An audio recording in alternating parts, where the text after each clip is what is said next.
নমস্কার, দেখছেন এবিপি আনন্দ। আমি অমৃতা রয়েছে আপনাদের সঙ্গে। শুরু করছি আনন্দ সকাল। হকের চাকরির দাবিতে আন্দোলন করছিলেন তারা, কিন্তু সেই চাকরি চাইতে গিয়ে রাজ্য শিক্ষা দপ্তরের সামনে রক্তাক্ত হতে হলো তাদের। অন্যদিকে পুলিশের তরফ থেকে বলা হলো ন্যূনতম বল প্রয়োগ করা হয়েছে। আর যে তৃণমূল নেতা সব্যসাচী দত্তর অনুগামীরা তাণ্ডব চালালো এই চাকরিহারা শিক্ষকদের ওপর, তাদের ফাঁসি টানালো পুলিশ। একই সঙ্গে আনন্দ সকালে আজকে অবশ্যই নজর থাকবে ডিএ মামলার শুনানির দিকে। তার কারণ সুপ্রিম কোর্টে বড় ধাক্কা রাজ্য সরকারের 25% বকেয়া ডিএ 3 মাসের মধ্যে মেটাতে হবে নির্দেশ দিয়ে দিয়েছে সুপ্রিম কোর্ট। আগামী 1 ঘন্টায় প্রত্যেকটি বিষয় নিয়ে আলোচনা চলবে। যারা রয়েছেন প্রথমেই পরিচয় পর্ব সারবো। আমাদের সঙ্গে রয়েছেন রাধামোহন রায়, রয়েছেন তন্ময় মুখোপাধ্যায়, সুব্রত দত্ত, শীর্ষেন্দু সিংহ রায় এবং আমাদের সঙ্গে রয়েছেন কৃষ্ণ গোপাল চক্রবর্তী। প্রত্যেকের কাছে আলোচনায় আসবো, তবে শুরুতেই আসুন আপনাদের দেখাই বিকাশ ভবনের সামনে চলছে অবস্থান এবং অবস্থান চালিয়ে যাচ্ছেন এসএসসির চাকরিহারা শিক্ষক শিক্ষিকা শিক্ষাকর্মীরা। আন্দোলনকারী চাকরিহারা শিক্ষক শিক্ষিকাদের সামনে মোতায়েন রয়েছে পুলিশও। এর আগে বৃহস্পতিবারে শিক্ষক এবং শিক্ষাকর্মীদের ওপর বিকাশ ভবনের সামনে তুমুল লাঠিচার্জ করে পুলিশ। আজ সকাল থেকে পরিস্থিতি ঠিক কি, সরাসরি কথা বলবো, জানবো। আমাদের সঙ্গে রয়েছেন এই মুহূর্তে প্রতিনিধি ঝিলম করঞ্জাই। ঝিলম, একদমই যে পরিস্থিতি আমরা দুদিন আগে দেখেছিলাম বিকাশ ভবনের সামনে, সেই পরিস্থিতি এখন নেই। এখানে যারা আন্দোলন করছেন, অবস্থান করছেন, সেই চাকরিহারা শিক্ষক শিক্ষাকর্মীরা তারা এইদিকে বসে আছে, দেখতে পাচ্ছ। বিকাশ ভবনের মূল গেটের সামনে তারা বসে আছেন এবং গতকাল সারা দিন তারা এখানে অবস্থান করেছেন। তার আগের দিন পুলিশের লাঠিচার্জের যে ঘটনা ঘটেছিল, সেই ঘটনার পরে গতকালও তারা প্রতিবাদ সভা করেন এবং এই একই সঙ্গে এখানে যারা বসে আছেন তাদের আজকে বেশ কিছু পরিকল্পনা আছে। তবে তার আগে তোমাকে বলে রাখবো যে এখানে পুলিশের মোতায়েন করা আছে, যে পরিমাণ পুলিশ মোতায়েন আছে সংখ্যায় আগের থেকে কম হলেও তো গেটের সামনে তারা সতর্ক নজর রাখছেন। এবং আজকে তাই এই যে এখানে শিক্ষাকর্মী শিক্ষক যারা রয়েছেন চাকরিহারা, তাদের বেশ কিছু পরিকল্পনা আছে। কি পরিকল্পনা আছে আপনাদের আজকে? আমাদের এখন পরিকল্পনা আছে প্রাথমিকভাবে এখন আপাতত স্টুডেন্টরা এসে এখানে প্রতিবাদ জানাবে। ইতিপূর্বে আমাদের এখানে বসেই আমরা স্কুলে ফিরতে পারছি না, যদিও এখন সামার ভ্যাকেশন চলছে, তাদের এখানে পড়াশোনার ব্যবস্থা করা হয়েছিল এক মডেলিং হিসেবে, কিন্তু সেটা আজকে স্টুডেন্টরা আসবে এখানে, তারা তাদের ভাষায় প্রতিবাদ জানাবে। তাদের প্রিয় ছাত্রছাত্রীরা তাদের যোগ্যতার ভিত্তিতে যে চাকরি পেয়েছে সসম্মানে বেতনে, যাতে তাদেরকে স্কুলে ফেরানো হোক। এই তাদের কি ক্লাসও নেবেন আপনারা এখানে? হ্যাঁ, পরিস্থিতি অনুযায়ী ক্লাসও নেওয়া হবে এবং তারাও প্রতিবাদ জানাবে এবং পরিস্থিতি অনুযায়ী আরও নতুন অভিনব কর্মসূচি এখানে প্রদর্শন করা হবে।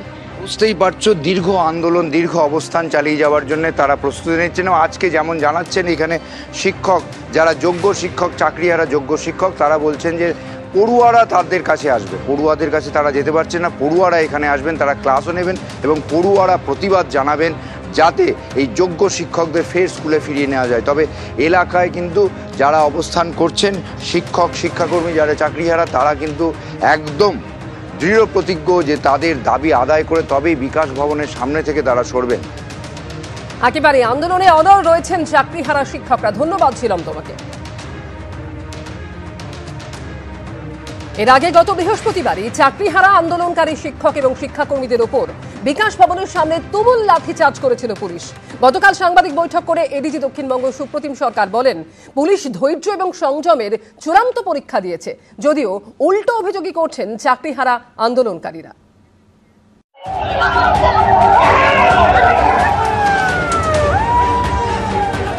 ধৈর্য এবং সংযমের চূড়ান্ত পরীক্ষা দিয়েছে পুলিশ। ম্যাডামের হাত ভেঙেছে, একজন ম্যাডামের পা ভেঙেছে, একজনের চোখে মেরেছে, একজন স্ট্রোক করেছেন।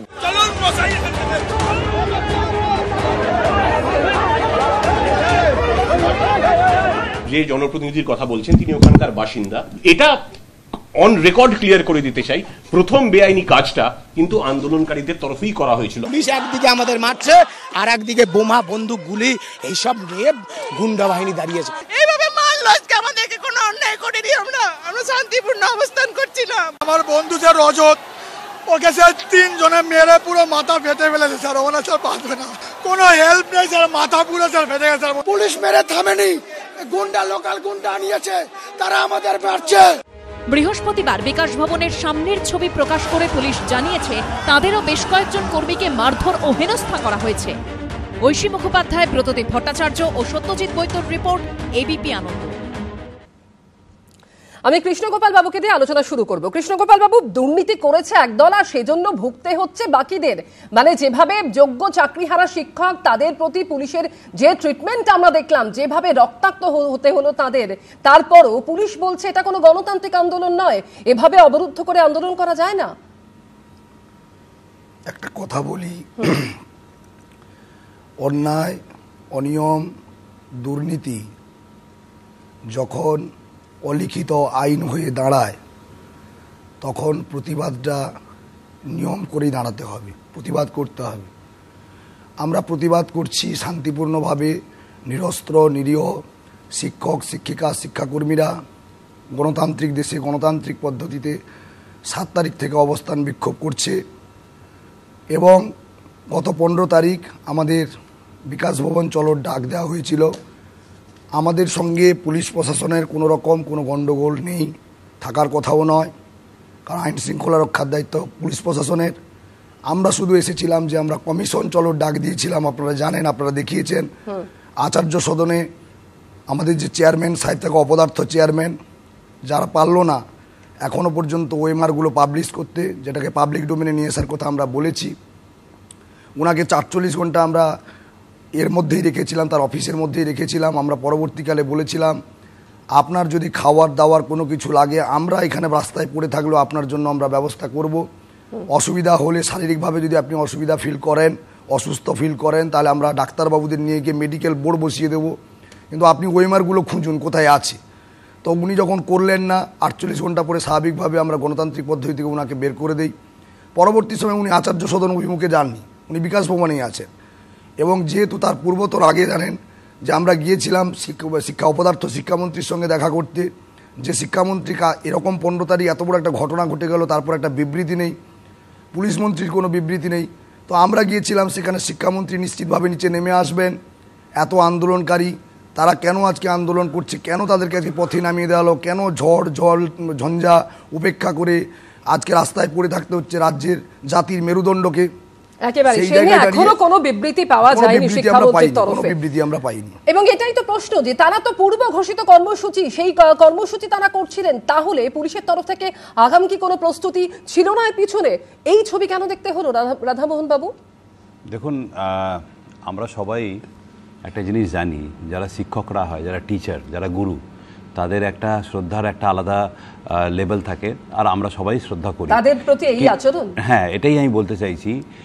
শিক্ষকরা আন্দোলন করছেন, পিসফুল আন্দোলন করার ওনার রাইট আছে, সংবিধান ওনাদেরকে অধিকার দিয়েছে, কিন্তু এই অধিকারকে মিসইউজ করা যাবে না, এটা কিন্তু সুপ্রিম কোর্ট বহু জাজমেন্টে বলেছেন। আর আমরা কিছুদিন আগে দেখেছি যেভাবে এসএসসি হেডকোয়ার্টারে গেটটা ভাঙা হয়েছিল, আপনি বলুন তো এটা কোন শিক্ষকের এটা মানে রাইট আছে যে এভাবে ভাঙা? ফার্স্ট। সেকেন্ড হচ্ছে একটা গভর্নমেন্ট অফিসে যেভাবে একটা মব অ্যাটাক করে যেভাবে গেটটা ভাঙা হলো, এটাও তো বেআইনি।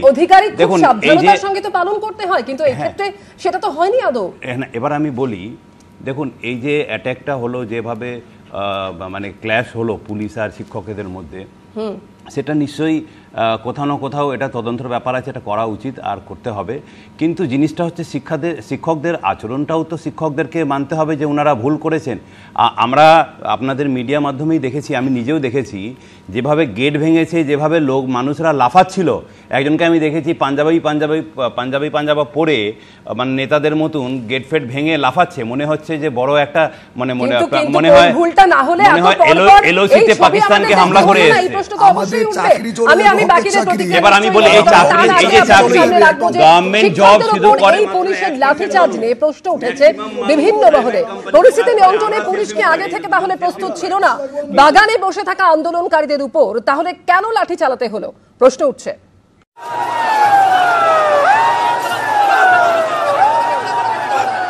নট দ্য র্যাম্পেন্ট লাঠিচার্জ, আমরা যতটুকু মিনিমাম বল প্রয়োগ করা সেটুকু করা হয়েছে। পুলিশ মারধর করেছে, আমরা বারবার রিকোয়েস্ট করা সত্ত্বেও আমাদের মেরে লাঠি ভেঙে নিয়েছে পুলিশ। হাজারবার পুলিশ অনুরোধ করছে দয়া করে শান্তিপূর্ণ থাকুন। লাঠির পর লাঠি, চোর ডাকাতদের এরকম মারে না। এই হলো ন্যূনতম বল প্রয়োগের নমুনা। এই প্রেক্ষাপটেই নানা মহলে প্রশ্ন উঠছে, বৃহস্পতিবারের বিকাশ ভবনের সামনে আন্দোলন ঘোষিত কর্মসূচি ছিল। তাহলে কি পরিস্থিতি নিয়ন্ত্রণে পুলিশ আগে থেকে প্রস্তুত ছিল না? বিকাশ ভবনের বাগানে যে সকল আন্দোলনকারীরা বসেছিলেন তাদের জন্য কোনোভাবেই বিকাশ ভবনের কর্মীদের বের হতে অসুবিধা হওয়ার কথা নয়। তাহলে বাগানে বসে থাকা আন্দোলনকারীদের উপর কেন পুলিশকে লাঠি চালাতে হলো? এটা কি স্রেফ আইন শৃঙ্খলা রক্ষার ক্ষেত্রে আগাম প্রস্তুতির অভাব? 9 এপ্রিল কসবার ডিআই অফিসে বিক্ষোভ দেখানোর সময় পুলিশের লাথি খেতে হয়েছিল চাকরিহারা শিক্ষককে। কিন্তু সেদিনের ঘটনা থেকে কি পুলিশ কোনো শিক্ষা নেয়নি? নিলে কি বৃহস্পতিবারের ঘটনা ঘটত? ঝিলম করঞ্জাই ও ময়ূখ ঠাকুর চক্রবর্তীর রিপোর্ট, এবিপি আনন্দ, কলকাতা। তন্ময়বাবু, কারোর হাত ভাঙলো, কারোর পা ভাঙলো, কারোর মাথা ফাটলো, একেবারে রক্তাক্ত হতে হলো শিক্ষকদের। তারপরেও পুলিশ বলছে যে ধৈর্য এবং সংযমের চূড়ান্ত পরীক্ষা দিয়েছে তারা।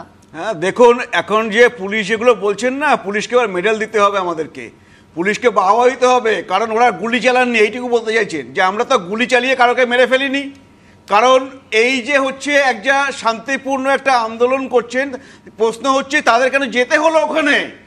তারা তো জাননি এতদিন, কেসটা তো প্রায় 3 বছরের বেশি চলছে, সুপ্রিম কোর্টের রায় পর্যন্ত তারা অপেক্ষা করেছেন। তারা আশা করেছিলেন যে এই রাজ্য সরকার ঘুষখোর হলেও অন্তত এখনো তাদেরকে যোগ্য অযোগ্য বাছাই করে দেবেন এবং যেন স্কুলগুলো চলতে পারবে। আজকে রাজ্য সরকার সেটা করেনি, তারা চাকরিটা হারিয়েছে। মেধা পরিশ্রমের কোনো দাম নেই আমাদের রাজ্যে। এখন তারা নিরুপায় যখন গিয়েছেন তাদের উপরে এই লাঠি চলছে। তন্ময়দা একটা জিনিস ভুলে যাচ্ছেন, এই যে চাকরি যাদের শিক্ষকদের চাকরি গেছে, আমাদেরও কষ্ট আছে, আমরাও ওনাদের সাথে আছি, পাশে আছি।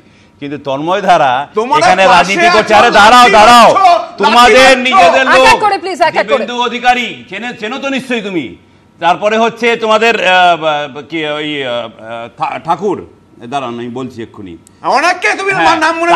তারপরে ভারতী ঘোষ, এরা রিকমেন্ডেশন করেছিল কেন? আরে আপনারা শুনুন, যে আপনারা তো ডাকাতরা বড় বড় কথা বলবে সেটা কিন্তু মানায় না। আপনারা রিকমেন্ডেশন করেছেন, ম্যাক্সিমাম শিক্ষকরা যারা রিকমেন্ডেড হয়েছিল তারা কিন্তু আপনাদের পেপার দিয়ে রিকমেন্ডেশন হয়েছিল, সেটা সিবিআই উজাগর করে দিয়েছে। সিবিআই আপনাদের সংস্থা, আপনাদের কন্ট্রোলে আছে, আর সিবিআই বলেছে যে দিব্যেন্দু অধিকারী আমরা দেখলাম যে আন্দোলন শিক্ষকরা, চাকরিহারা শিক্ষকরা করছিল, তারপরেই বলছে পুলিশ ধৈর্য এবং সংযমের চূড়ান্ত পরীক্ষা দিয়েছে। এই তার নমুনা। প্রশাসনের কাণ্ডারীরা কি বুঝতে পারছেন যে তারা কত বড় নৈরাজ্য এবং দুর্নীতি রেখে দিয়ে যাচ্ছেন, ইতিহাস তৈরি করে দিয়ে যাচ্ছেন? আজকে বৃহস্পতিবার যে ন্যূনতম হালকা বলপ্রয়োগ এবং কসবায় যে মিনিমাম বলপ্রয়োগ, যে দুটো বলছেন, সেই দিন বৃহস্পতিবার এবং কসবার যে অত্যাচার পুলিশের, সেইটা দেখে নৈরাজ্য রাত্রেবেলা লোকের ঘুম হচ্ছে না। এটা শিক্ষক, এরা সমাজের মেরুদণ্ড। এই মেরুদণ্ডের লাঠি এটা কিভাবে হচ্ছে এটা আপনারা চিন্তা করুন। মুখ্যমন্ত্রী তথা পুলিশ মন্ত্রী নেতাজি ইন্ডোরে সুপ্রিম কোর্টের অর্ডারের পর প্রলাপ দেওয়ার চেষ্টা করেছিলেন। এই তার নমুনা। আপনারা কি করেছেন? যোগ্য অযোগ্য বাঁচতে বলেছিল হাইকোর্টের single bench, division bench, supreme court. ADG Dakshinbanga Supratim Sarkar তিনি কিন্তু বলছেন যে যেটুকু বল প্রয়োগ করা হয়েছে সেটা হচ্ছে ন্যূনতম। ভুক্তভোগীরা অবশ্য প্রশ্ন তুলেছেন যে বল প্রয়োগে পা ভেঙেছে, রক্ত ঝরেছে, সেটা এটুকু? ধৈর্য এবং সংযমের চূড়ান্ত পরীক্ষা দিয়েছে পুলিশ। সম্পূর্ণ মিথ্যে কথা যে এইভাবে বলা যেতে পারে, কেউ বলতে পারে, সেটা এই প্রেস বিবৃতিতে স্পষ্ট হয়েছে। শুক্রবার এডিজি দক্ষিণবঙ্গ সুপ্রতিম সরকারের মুখে শোনা গেল এই তত্ত্ব। প্রতিবাদ করার অধিকার যদি আন্দোলনকারীদের থেকে থাকে, সারাদিন কাজ করার পরে নিরাপদে বাড়ি ফিরে পরিবারের কাছে ফিরে যাওয়ার অধিকারও তাদের ছিল। আমরা নিরাপদে তাদের বার করেছি এবং এই বার করার প্রক্রিয়ায় যেটুকু বল প্রয়োগ করতে হয়েছে সেটুকু হয়েছে এবং সেটা স্বীকার করতে আমাদের কোনো দ্বিধা নেই। ভুক্তভোগীরা অবশ্য এডিজি দক্ষিণবঙ্গের দাবি শুনে বিস্মিত। আমি বলছি স্যার আমার মাথায় লেগেছে, ফেটে গেছে, আমি বসে গেছি, সেই অবস্থাতেও আমাকে আবার লাঠি চালাচ্ছে। মিনিমাম বল প্রয়োগে পা ভেঙে গেছে, মিনিমাম বল প্রয়োগে মাথায় আঘাত লেগেছে, মিনিমাম বল প্রয়োগে দেখেছেন চোখ থেকে রক্ত পড়ছে, মিনিমাম বল প্রয়োগে পায়ের থেকে অঝরে রক্ত পড়ছে। একদম ঠিকই বলেছে। পুলিশ লাঠি চালিয়েছে, আন্দোলনকারী চাকরিহারাদের রক্ত ঝরেছে। হাত পা অব্দি ভেঙেছে বলে অভিযোগ। আর এডিজি দক্ষিণবঙ্গের মুখে শোনা গেল প্রোটোকলের কথা। প্রত্যেকটি প্রোটোকল মানা হয়েছে, অডিও ক্লিপিং আছে, ভিডিও ফুটেজ আছে। আপনারা ভিডিও ফুটেজ দেখান আর আমরাও ভিডিও ফুটেজ দেখাবো, তাহলে বোঝা যাবে কোনটা দুধ আর কোনটা জল। চাকরি অনিশ্চিত, সম্মান ধুলোয় মিশেছে, নিজেরা রাস্তায়। যন্ত্রণা আরো বাড়িয়েছে পুলিশের লাঠি। অনির্বাণ বিশ্বাস, ঐশী মুখোপাধ্যায় ও পার্থপ্রতিম ঘোষের রিপোর্ট, এবিপি আনন্দ। কৃষ্ণগোপাল বাবু, এর আগে কসবার ঘটনার ক্ষেত্রে পুলিশ বলেছিল হালকা বল প্রয়োগ, আর এবারে বলা হচ্ছে ন্যূনতম বল প্রয়োগ। যেটা হয়েছে সেটা তাহলে ন্যূনতম বল প্রয়োগ? অমৃতা ম্যাডাম, আপনাকে একটা কথা বলি, আমরা শুনে এসছি পুলিশের 3rd ডিগ্রি। আমরা যারা ছিলাম সেই দিন, আপনারা ভাবতে পারবেন না, আপনাদের মিডিয়া হাউস দেখিয়েছে কি নির্মমভাবে পিটিয়েছে পুলিশ। রাজ্যের শিক্ষক জাতির মেরুদণ্ড, কোন পথে নিয়ে যাচ্ছে এরা সমাজটাকে, কিভাবে মেরেছে। যে পেহেলগাঁওতে অ্যাটাক হয়েছে, কোনো জায়গায় যদি জঙ্গি লুকিয়ে থাকে, সার্চ অপারেশনের নামে যখন ঘিরে ধরে মারা হয় কোনো জঙ্গিকে খোঁজার নামে, এখানে কি তো জঙ্গিরা ছিল না, এখানে কোনো জঙ্গলের প্রাণী ছিল? চারদিক থেকে ঘিরে হেল করে মারা হয়েছে, মাথা পেটেছে, চোখ পেটেছে। এইভাবে ওটা কি মানা যায়? একটা কথা বলি শুনুন, আপনি এটা বলুন, ওটা কি মানা যায়? চরম দুর্নীতি। আচ্ছা, আপনি এটা বলুন না, যেভাবে গেট ভেঙেছিলেন আপনারা, আর গেট ভেঙে যেভাবে লাফাচ্ছিলেন, মনে হচ্ছে এলওসি তে পাকিস্তানকে হামলা করে। আপনাকে বলছি, এটা কি উচিত? আমাদেরকে আরে আমি সুব্রতদা 9 এপ্রিল কসবার ঘটনা, সেখানে আমরা পুলিশকে লাথি মারতে পর্যন্ত দেখেছিলাম, এবং তারপরে এই ঘটনা। তার মানে কসবার ঘটনার পর কোনো শিক্ষাই নেয়নি পুলিশ। অন্তত এই ছবি সেটা ফের দেখিয়ে দিল। পুলিশের বড় কর্তা সুপ্রতিম বাবু যা বললেন সেটা নির্জলা মিথ্যা। দেখুন, পুলিশ তো আইন শৃঙ্খলা রক্ষা করবে, পুলিশ লাঠি চার্জ করতেই পারে, কিন্তু মাথায় মারছে কেন? এটা প্রোটোকল মানা? পুলিশ যদি মানে মবকে সরানোর জন্য লাঠি চার্জ করেও থাকে, সেটা তো নিচের দিকে, মাথায় মারছে কেন? তার মানে এই মাথায় মারাটা হচ্ছে আসলে মেরুদণ্ড সমেত মাথাকে নষ্ট করে দাও। এই পশ্চিমবাংলায় সরকারের নেতৃত্বে যে করাপশনের ইকোসিস্টেম তৈরি হয়েছে, সুপ্রতিম সরকার, জাভেদ শামীমরা নতুন করে হয়তো সেই ইকোসিস্টেমে পার্ট হয়েছে। ওরা জানে না কে টাকা নিয়েছে, তৃণমূলের কোন নেতারা কোন মন্ত্রীরা টাকা নিয়ে চাকরি দিয়েছে, ওরা জানে না? ওরা সব জানে। সেইটাকে আড়াল করবার জন্য এখন এইসব ব্যবস্থা হচ্ছে। দেখুন, রাজ্যের শিক্ষামন্ত্রী ও কি করে এখনো বাইরে আছে? ব্রাত্য বোস, ওর তো জেলে থাকবার কথা, ও কেন জেলে নেই? কারণ হচ্ছে গিয়ে এই সমস্ত দুর্নীতি যা হয়েছে সেটা যে পাইপলাইনে গেছে, সেই পাইপলাইনে একটা ইম্পর্টেন্ট পিভটাল পজিশনে বসেছিল ব্রাত্য আর মুখ্যমন্ত্রী।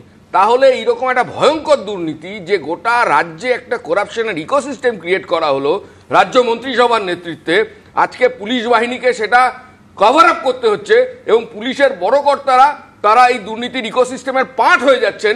সেই কারণে হচ্ছে এই ধরনের ভয়ঙ্কর অমানবিক পাশবিক আক্রমণ সংগঠিত করা হচ্ছে এবং সেটাকে কভার আপ করবার চেষ্টা করছে পুলিশের তরফ থেকে। এই চাকরিহারা শিক্ষকদের প্রতি আমরা দেখলাম একদিকে তাদের পুলিশের মারের মুখে যেভাবে হাত ভাঙলো, পা ভাঙলো, রক্তাক্ত পর্যন্ত হতে হলো, আর অন্যদিকে সব্যসাচী দত্তর অনুগামীরা যারা একেবারে তাণ্ডব চালালো এই চাকরিহারা শিক্ষকদের উপর, তাদের কিন্তু উল্টে পাশেই দাঁড়ালো পুলিশ।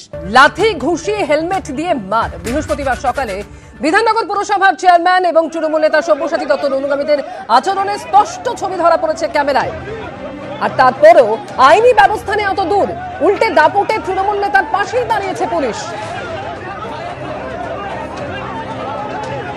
এই ছবি আপনারা দেখতে পাচ্ছেন, যে ঘটনা ঘটেছিল, যেভাবে চাকরিহারা শিক্ষকদের উপরে এভাবে তাণ্ডব চালাতে দেখা গেছিল সব্যসাচী দত্তের অনুগামীদের। শুধু তাই নয়, সাংবাদিককে ধাক্কাও মেরেছিলেন তারা, এবং দূরে দাঁড়িয়ে দেখছিল পুলিশ।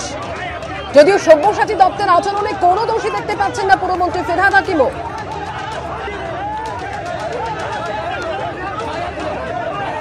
লাঠি, ঘুষি এবং একেবারে হেলমেট দিয়ে মার, এই আচরণই দেখা গেছিল সব্যসাচী দত্তর অনুগামীদের।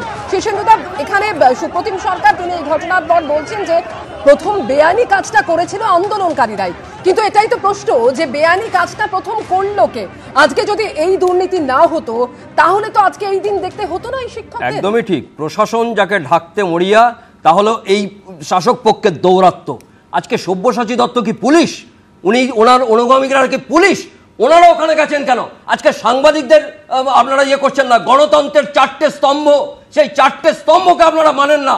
গণতন্ত্রের মূল মন্ত্র আইনের শাসন, সৎ দক্ষ প্রশাসন, তার কোনোটা নেই।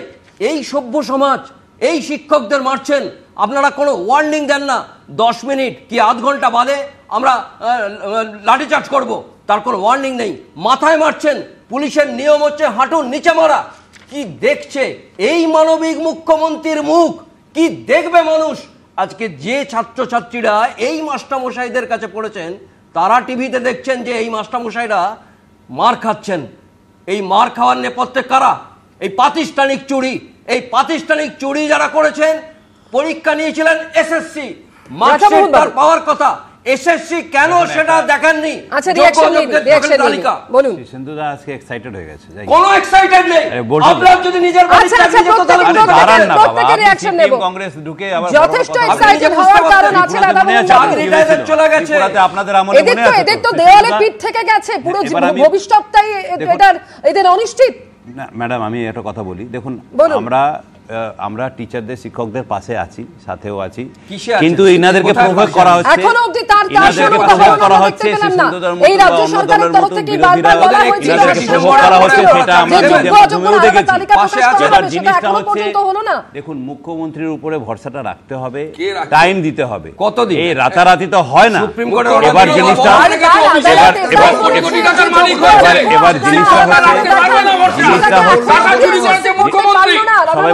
সবাই বলেনি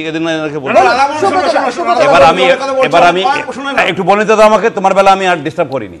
এবার জিনিসটা হচ্ছে, দেখুন, আজকে কেউ যদি ভুল করে, তার বদলে একটা ভালো মানুষ যারা শিক্ষকরা, ওরাও ভুল করবে, সেটা কিন্তু হয় না। এবার ইনাদের আমরা দেখেছি, মিডিয়া মাধ্যমেই দেখেছি, ইনারা যেভাবে গেট ভেঙেছেন সেটা কিন্তু বেআইনি। এটা কিন্তু বেআইনি। এবার বেআইনি, এবার বলুন, গভর্নমেন্ট অফিসে এভাবে ইনক্লোজ করে ঢোকাটা, ইলিগাল ট্রেসপাস করাটা একটা শব্দ আছে আমাদের আইনে, ইলিগাল ট্রেসপাসিং। এই ইলিগাল সুপ্রতিম সরকার যে সাংবাদিক বৈঠক করলেন, সেখানে আন্দোলনকারীদের কথা বলা হলো, কিন্তু যারা মারধর করলো এভাবে, তাদের কিন্তু কোনো উল্লেখ নেই সেখানে। বলুন কৃষ্ণগোপাল। যেটুকু আমাদের এখনো পর্যন্ত বেঁচে আছে সুপ্রিম কোর্টে, যেটা রাজ্য সরকারকে করতে হবে, আমরা বারে বারে বলছি, রিভিউ পিটিশনে যাওয়ার আগে আপনি কত পাতা লিখেছেন, ড্রাফটিং করেছেন, সেটা বড় বিষয় নয়। তার সঙ্গে সাপ্লিমেন্টারি ডকুমেন্ট কি দিচ্ছেন, সেটাই হচ্ছে বড় ব্যাপার। আমরা তো তার জন্যই গেছি। আজকে আচার্য সদনের পরে বিকাশ ভবন, প্রয়োজন পড়লে আপনার মিডিয়ার মাধ্যমে আমরা বলে দিয়ে যাচ্ছি, আমরা কিন্তু শেষ দেখে ছাড়বো। প্রয়োজন হলে যদি ওই মাঠটা বিকাশ ভবনে আমরা না পাই, তাহলে আমাদের ধরে নিতে হবে ওই মাঠটা কালীঘাটে আছে, আমরা সেই মুখে কিন্তু আমাদের কথা হচ্ছে, আমাদের তাদের হকের চাকরির দাবিতে শিক্ষকরা আন্দোলন করছেন, আর সেখানে একেবারে শিক্ষকের পুলিশের মারের মুখে পড়তে হলো তাদের। তবে এরপরেও তারা কিন্তু নিজেদের জায়গায় অনড় রয়েছেন, তারা আন্দোলন চালিয়ে যাবেন। একটা বিরতির পর ফিরে আসছে আনন্দ সকালে, সঙ্গে থাকবেন।